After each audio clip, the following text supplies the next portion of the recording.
Alright, hi guys, welcome to my module about the communities that I am involved with. So what came to mind when I read this assignment was Her Campus. Her Campus is an online community for college-age women. It is a place for them to go to for advice, to learn about style, beauty, love, careers. If you're in high school and applying to college, it gives you advice. It also gives you, different entertainment articles and a place to find jobs. So let's go to, sorry. Okay. So Her Campus. It is definitely an interactive online community for college women. It says it's just for college women, but I think that it targets women who are entering college to all the way up into their 20 somethings. It is an interactive community that female college students can use to serve their unique interests and likes and their needs. Anything that you want, you can find on there. It features national content and style, beauty, health, love, life, and career. I think that when this came out, the founders were looking to create something in a community that fit this demographic. You had 17, which is too young for you, Vogue, which is really geared towards fashion, and if you're not interested in that, then what would you read? Especially with our generation moving towards online and looking towards online for that community, Her Campus came along and fit right in there. So how large is Her Campus? In 2009, it was just, an idea, a project in school. The three women, Wendy, Stephanie, and Annie, came up with this plan, and it ended up winning the Innovation Business Plan at Harvard. So 4 years later, in 2013, it is now the #1 online community for college women. There's over 3,000 contributors and counting. On Facebook, they have over 3,700,000 fans, and it's in over 200 colleges around the United States and worldwide, as it's also in 4 continents. So how does this community share and interact? They have forums on their websites. There's daily newsletters that goes out. They use e-commerce. You can shop. There's giveaways. There's a huge job listing and career portion of the website. They use Facebook. They use Twitter. They use Pinterest, Instagram, YouTube. And not only does Her Campus have a Facebook or a Twitter, but each founder, each blogger, each contributor also has their own that is linked to the Her Campus site. So what is the overall value that it's created? There are job postings and internship postings for the women to go and find, to help you find that job, to help you interact with others, because we all know it's about who you know, and this is a great way to become a part of this community that can help you out in the long run. It's a family. It's a way to reach out to someone else across the country to help them maybe get a job, help them get an internship, help them boost their career, or even start their career. It gives a way for advice. If someone's looking for advice that they don't really want to ask anybody else, they can ask in here anonymously. Maybe there's an article posted about it. Maybe they just want to vent. You can find all this information on Her Campus. It's a way for marketers to connect with college demographics.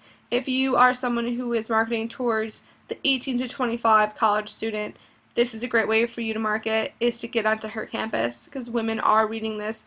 It is becoming more popular in colleges across the United States.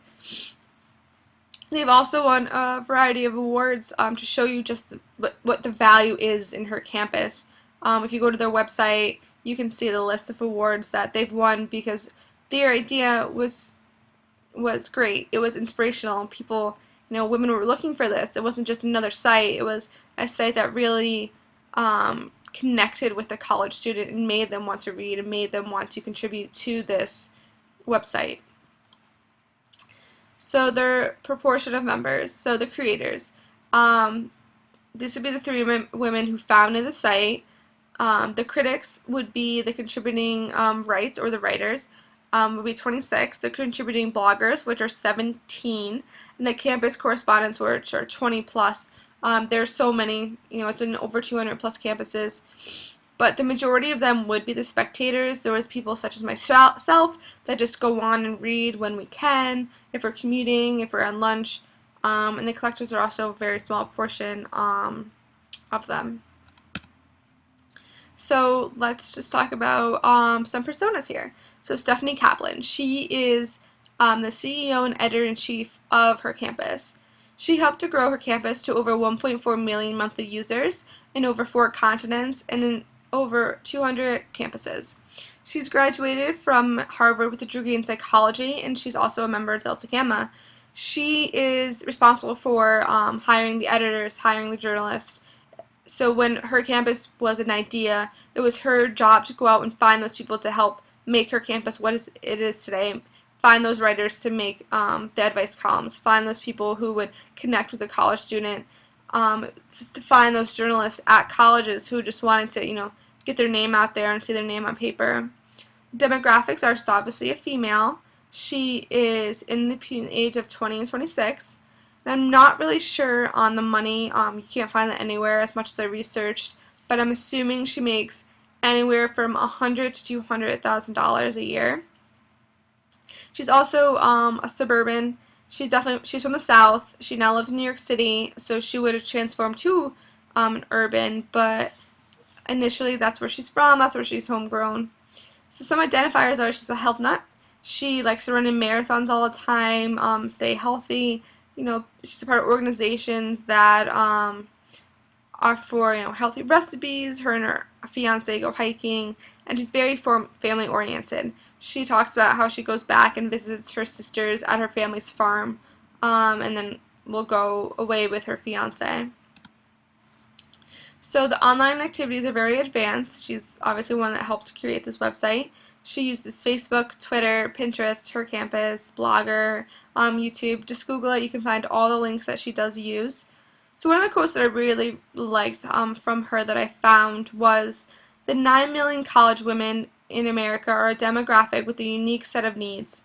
We are independent for the first time in our lives and are a defining point in terms of figuring out who we are." I think that's just a very powerful quote, and it kind of encompasses what it is like to go to college, because you don't know who you are. You're away from your parents for the first time. You don't know what to do. You're trying to figure out, where you go next, who your friends are going to be, what you're going to be involved with. So this, website kind of may not help you decide, but gives you the options, gives you the different perspectives for you to kind of look at and decide if that's, what you want to do. So her user story as the creator would be, "As a creator of her campus, I wanted to give college women a place to share advice and stories in order for the age group to achieve a sense of belonging." That goes perfectly with the quote before. She just kind of wants to, probably went through college and knew that there was nowhere for her to connect with. And then when her and her 2 friends decided to do this, it was kind of just like fit. It was the right idea. You had nowhere else to look, so you wanted to kind of create something yourself. So Allie Sutherland, she's a contributing blogger. She blogs on her campus site, but she also has her own blog that's attached to her profile on her campus. She's an architectural student from Syracuse and will graduate in 2015. Her demographics are a female. She's 17 to 25. She makes less than $15,000 a year because she's only a contributing blogger. She goes to school. She's not full-time employed or even part-time employed. It's when she can blog when they want to reblog her on her campus. She's a traveler. She's from New York City, but she travels to Hawaii every year. She's a fashionista. She's minoring in fashion, and she loves it. She went to a high school near the Art Institute and took all sorts of classes, and is firmly a believer that you can find your unique interest in anything, and it could open your eyes to a whole other world. Her online activities are very advanced. She has her own blog, and that's how she's kind of promoting herself and trying to find that next job. She uses Facebook, Twitter, Pinterest, and her campus.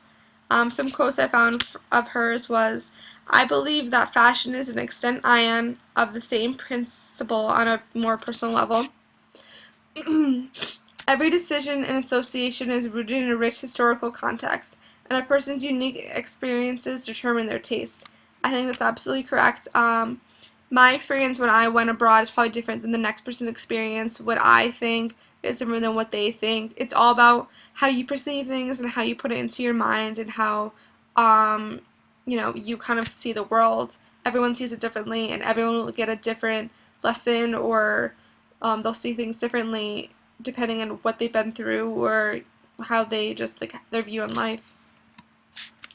So her user story: as a contributor of her campus community, I need to be able to keep my stories opinionless in order to provide my readers with a new way to view the world. She has to make sure she stays, not onto one side of it unless she feels really strongly about it, just so when they do get to her campus, she has both sides and someone can pick it and it's not thrown at you that you should want this side and not the other. And finally, I will do a spectator. Her name is Nicole Pascal. She works as in the admissions department at Boston University. She's also a fellow public relations graduate from Quinnipiac University in 2011.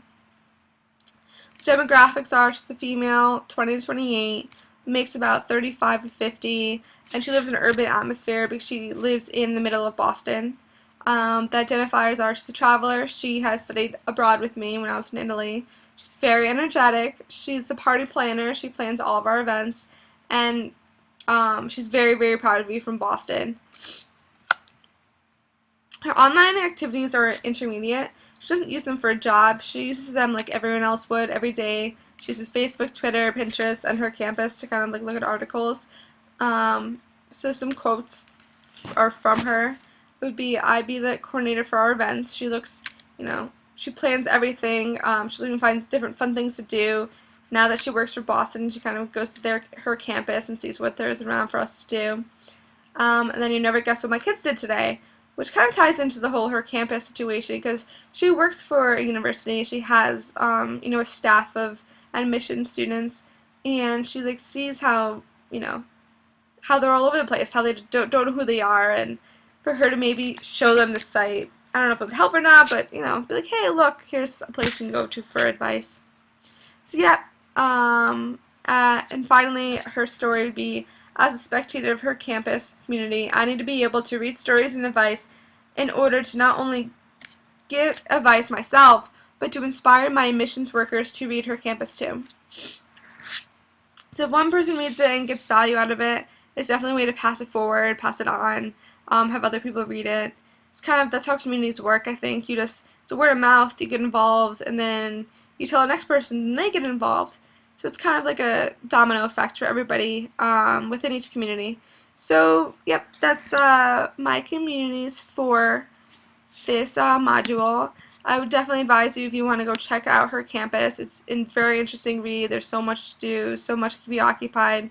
It's a great site overall, and it's one of those things where you kind of look back and like, oh, I wish I had that more when I was in college, not just my last year. I wish I kind of contributed more.